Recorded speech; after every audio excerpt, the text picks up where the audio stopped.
E hoje, como foi anunciado agora pelo Pedro no final do programa, a participação do professor Marco Antônio Villa. E o primeiro assunto que eu levanto aqui para o professor Villa, que depois pode passar no caixa para receber essa meia hora extra, é do Foro de São Paulo.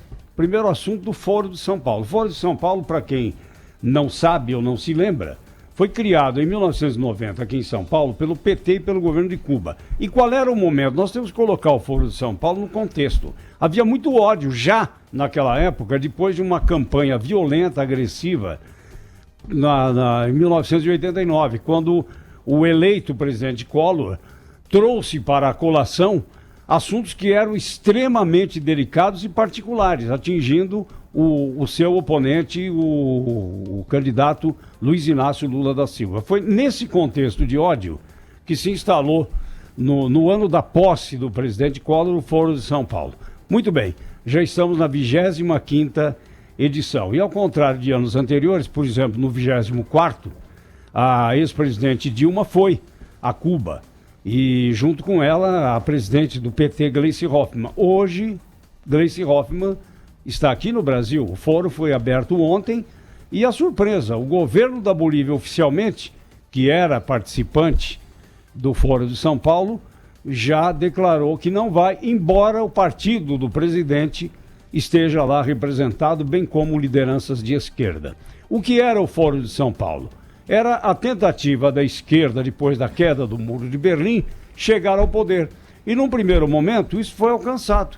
Com Lula aqui no Brasil, com Fernando Lugo no Paraguai, com Evo Morales na Bolívia, com Chávez na Venezuela, até no Uruguai, né, com Mujica. Mas depois a coisa degringolou. E hoje mudou totalmente esse panorama ideológico dessa parte do hemisfério. Professor Villa, seja muito bem-vindo aqui ao Jornal da Bandeirante Gente. Muito obrigado, Zé Paulo. É uma honra aí participar do jornal. Você fez um panorama do Brasil e do que estava ocorrendo no mundo absolutamente correto, não tenho o que acrescentar. Ou seja, você tem a ver com a queda do Muro de Berlim, a 9 de novembro de 1989, que vai levar depois a médio prazo o fim do socialismo real, entre aspas, existente na Europa Oriental, e depois o fim da União Soviética, né? Portanto, era um momento de muitas mudanças que estavam ocorrendo em relação ao chamado, entre aspas, campo, o mundo comunista, e no caso aqui da América Latina, uma mudança política das próprias ação da esquerda. A questão da luta armada, tomar o poder pela força, era o que tinha sido colocado em plano secundário. A questão que se colocava era chegar ao poder pelo processo eleitoral, pelo processo das eleições. Você listou vários países, né? Brasil, Uruguai, Paraguai, entre outros, Bolívia, em que a esquerda latino-americana, com seus vieses nacionais muito distintos, participou do processo eleitoral, venceu, e em alguns permanece. O caso da Bolívia, e agora com discussões constitucionais, se pode ou não Morales ser candidato novamente à reeleição, mas vencendo as eleições. Agora, eu sempre achei, a minha opinião em relação ao Foro de São Paulo, sempre me perguntavam, mas qual é a sua opinião? Raramente eu discutia isso, mas como você colocou essa questão, era uma reunião aberta com a cobertura da imprensa, não era uma internacional comunista que foi criada em 1919, extinta em 1943, que eram reuniões clandestinas para montar golpes, como por exemplo o de 1935 em São Paulo, no Brasil, em novembro, com a chamada Intentona Comunista, em Natal, Recife, Rio de Janeiro. No caso do Foro de São Paulo, era reunião aberta de grupos de esquerda, né, que tinham um projeto em relação à América Latina e que acabou, como você bem destacou, a médio prazo sendo derrotado eleitoralmente, mas tendo sempre um custo, né, com as derrotas aqui no Brasil, o Peru, né, vamos lembrar o caso do Rafael Correa, o caso de outra derrota, o Chile não chegou a participar mesmo, mas sempre teve opiniões um pouco mais distantes, mas em vários países, o fracasso do Maduro, do chavismo na Venezuela, o Paraguai com o Lula, que teve um impeachment meteórico, mas que cumpriu, isso determina a Constituição paraguaia, eu fui até lê-la, então em vários casos que foi alterando, e hoje nós vivemos um novo momento. Agora, lembrar também que num campo político ideológico oposto, você tem agora uma tentativa de criar criar o movimento, chama-se movimento, que é aquele Steve Bannon, o ex-consultor do Trump, que nem o Trump aguentou o cidadão, que criou esse movimento de extrema-direita internacional e que na América do Sul tem como representante o filho, o Dudu Surfista, conhecido como Eduardo Bolsonaro também, como seu representante aqui. Eu acho que essas organizações internacionais hoje, no mundo do século XXI, em termos políticos e ideológicos, não prestam nenhum bom serviço, porque as questões nacionais acabam se sobrepondo a possíveis afinidades políticas e ideológicas, ou no campo da direita ou no campo da esquerda.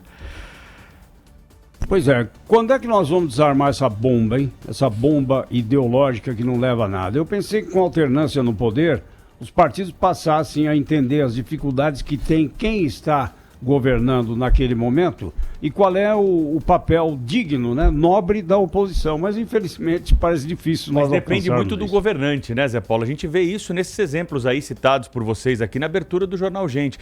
Tem governante que depende, né, desse clima para sobreviver, né? E me parece que até agora, aí me corrijam se eu estiver errado aqui, é o caso do presidente Jair Bolsonaro, né? Esse permanente conflito, né, com a esquerda, com o PT, com esses adversários eleitos, né, desde a época da campanha. Isso não terminou depois que ele ganhou a eleição, né? E me parece que não há um interesse do presidente, da sua equipe, em acabar com esse conflito, né? Mas essa é uma característica de muito tempo, né? A gente estava comemorando essa semana agora os 30 anos do primeiro debate. O Zé Paulo participou do primeiro debate entre os candidatos à presidência da República depois da ditadura aqui na Band, 17 de julho de 1989. E ali, bom, a eleição do Collor foi isso. O que era? O nós contra eles. Então sou eu, o caçador de Marajás, contra aquele grupo também, que faz mal ao país, contra a elite que faz mal ao país. Aí no debate você vai assistir ao Paulo Maluf com essa mesma retórica. Paulo Maluf, hein? Com essa mesma retórica. Não, porque se eu for eleito, eu vou caçar o funcionário público que ganha muito, enquanto o trabalhador ganha pouco. Aí depois vem o Lula com a mesma história do nós contra eles. Agora o Bolsonaro. Ao seu modo, nós estamos nessa há 30 anos. Então, mas a minha pergunta é a seguinte: depois que o Fernando Henrique ganhou a eleição, ele ficava instigando Lula como o Bolsonaro hoje fica batendo na mesma tecla? O Lula, quando foi eleito, ele ficava... Entendeu? É esse pós-eleição que é o problema, né? E me parece que nas ditaduras aqui que nós vivemos na América Latina, esse conflito também é permanente, por parte do Maduro, por parte do Evo Morales. Essas questões, elas também estão presentes aí em outros países aqui, aí seja de direita ou de esquerda, como sempre nos ensina aqui o professor Marco Antônio Villa, né? Eu acho que tem algumas questões, rapidamente, mas é que esses países chamados bolivarianos, que é uma definição que não tem rigor acadêmico, são muito diferentes, né? Veja que o Morales, Evo Morales, Bolívia, tem resultados econômicos excelentes. E manteve, por exemplo, a relação com o Brasil, independente de mudança de governo Temer, governo Bolsonaro, né, porque sabe da importância do gás, da venda do gás, as questões que interessavam estrategicamente a Bolívia, um crescimento muito grande. O Peru, o Peru já foi diferente, nunca entrou nessa aventura. O Peru que tem resultados econômicos muito bons nos últimos 20 anos. Se você olhar o Chile, que nunca namorou também com esse Foro de São Paulo, tem resultados econômicos bastante positivos. O Uruguai, com a Frente Ampla e com vitórias eleitorais sucessivas, né? Agora não sei como vai ser a eleição do Uruguai, que vai ser muito difícil, tem mostrado resultados bastante significativos também, diferente do caso da Venezuela. Aí é outra história, diferente da Nicarágua, aí é outra história. Aí nós estamos falando de regimes repressivos, violentos, que impedem o posicionamento da oposição, que atacam, que tem grupos paramilitares. Aí é um verdadeiro horror. Mas, para voltar ao nosso caso aqui, essa questão do conflito ser o alimento constante, né? Veja que a ida a Manaus poderia apresentar uma boa discussão sobre o meio ambiente. Não, atacou Zequinha Sarney, atacou Marina Silva sobre a questão de asfaltar a estrada e tal. Era uma coisa absolutamente desnecessária, irrelevante. Depois atacou o INPE outra vez. Qual é a razão? O INPE, Instituto Nacional de Pesquisas Espaciais. Quer dizer, parece que o presidente se alimenta, ele precisa ter alguém como antagonista, ele não consegue construir pontes, ele dinamita as pontes, ou sequer as edifica. Então, esse tipo de política é ruim, ele vai colher tempestades. O segundo semestre, aguardem, a partir de agosto, com a reabertura do Congresso Nacional, vai ter tempestade diuturna, pode garantir. Aí eu deixei para o final, né, a Argentina, né? A Sim. Argentina, que tanto quanto o Brasil, né, é poderosa aqui nessa parte do hemisfério. A Argentina tem semelhanças com o Brasil no ponto de vista político, né? Nunca houve, assim, um predomínio, né, de uma ideologia sobre outra. Sempre houve as contestações que nós tivemos aqui também, né, professor? É verdade. E o caso da Argentina, eu até ontem conversando com os meninos porque são muito mais novos do que eu lá do Sem Pauta, desde que eu me conheço por gente, eu ouço falar que a Argentina está em crise há mais de meio século, né? E quando a gente visita a Argentina, é difícil ver a crise. Quando você caminha pela, não só Buenos Aires, mas vai em áreas econômicas importantes, você fala assim, caramba, que crise, hein? Então, mas hoje a gente já vê pedintes nas ruas, né? Sim, não, você tem razão. Mas é que ela veio de um patamar muito alto, né? Se a gente olhar a Argentina em 1930 e tal. E durante quando a família Kirchner, o Néstor especialmente, teve índices, quando você levanta o PIB da Argentina, de crescimento muito alto. Quer dizer, hoje, quando a Cristina, como candidata a vice, provavelmente se não houver uma inversão, mas ela deverá ser candidata a vice do Fernandes e tal, tudo indica, do Alberto Fernandes, que eles devem vencer eleições. Mas por quê? Porque o passado recente teve um crescimento muito alto. Claro que teve o problema com a dívida externa, o calote dos credores, tem um monte de coisas que a gente podia lembrar, mas teve crescimento. Durante o período do petismo aqui no Brasil, durante um curto período você teve a Bolsa Miami, que entusiasmou a classe média, os aeroportos lotados, teve a Bolsa BNDES, né? Só que tudo isso teve um custo, que nós estamos pagando agora, né? O Bolsa Família, que é já um outro programa, já para andar de baixo, bem de baixo mesmo. Então, você teve um relativo crescimento econômico do período baixo, não se equipara a taxas históricas fabulosas que nós tivemos nos anos 50, 60 e meados dos anos 70, né?